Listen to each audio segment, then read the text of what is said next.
Le jardin et le voleur. J'habite seul 6 mois par an.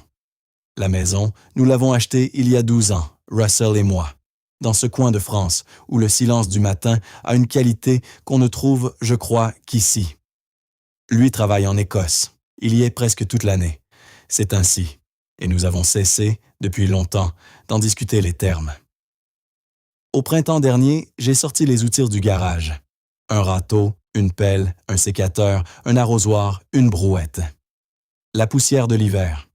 Je les ai nettoyés un par un, sans hâte, parce que ce moment, ce premier contact avec la terre après des mois d'absence, est devenu un rituel auquel je tiens plus qu'à d'autres choses dont je ne parle pas. J'ai bêché d'abord, à la pelle. La terre résistait, dure encore du froid. Il m'a fallu 2 heures pour une parcelle qui m'en aurait pris 20 il y a 10 ans. Le soir, mes mains tremblaient. Quand j'étais jeune, j'aurais ri qu'on me dise qu'un jour le simple fait de retourner un peu de terre me coûterait quelque chose. À présent, je ne ris plus. C'est le prix, et il est juste. Puis j'ai semé.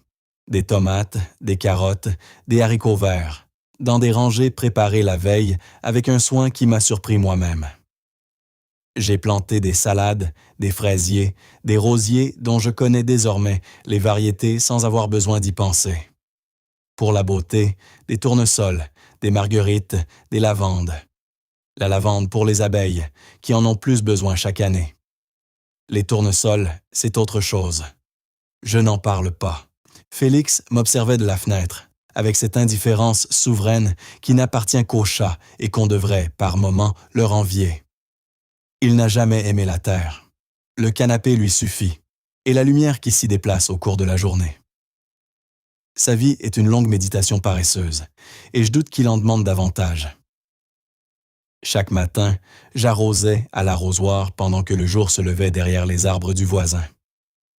Le silence du jardin à 6 heures, lorsqu'on n'entend que les oiseaux et le bruit de l'eau qui tombe sur la terre, est une chose qu'aucune description, fût-elle très juste, ne saurait rendre tout à fait.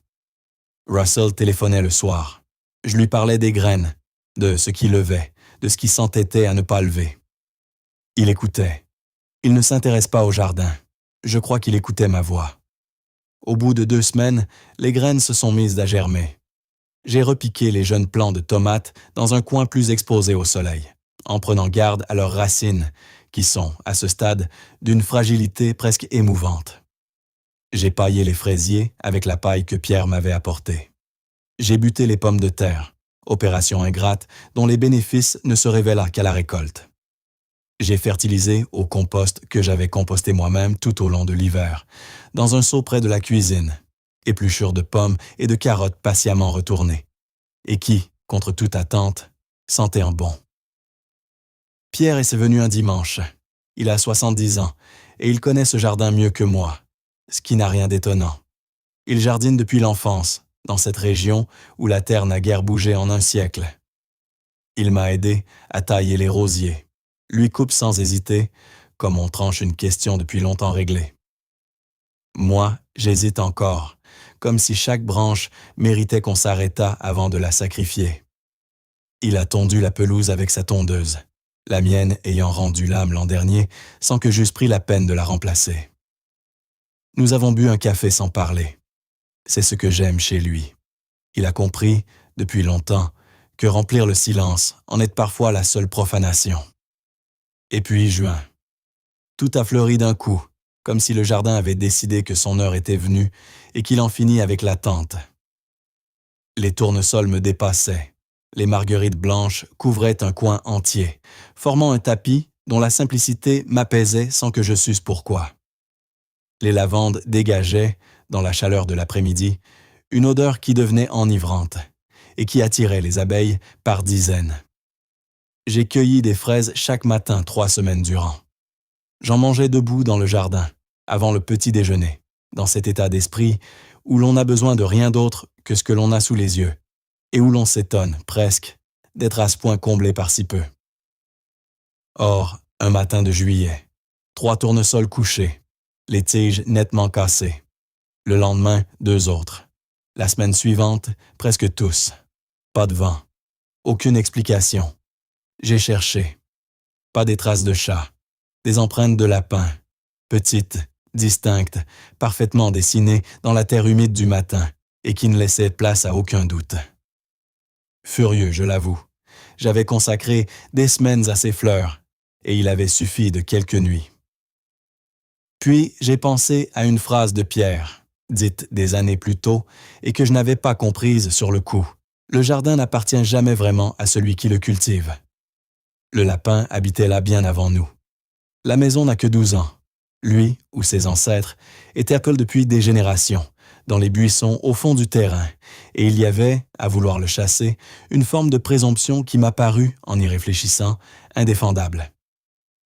Je laisse maintenant un coin pour lui, quelques carottes abîmées, des feuilles de salade dont je n'ai pas l'usage, une pomme, parfois devenue trop molle pour mon goût. Je ne l'ai jamais vue. Il vient la nuit, quand je dors.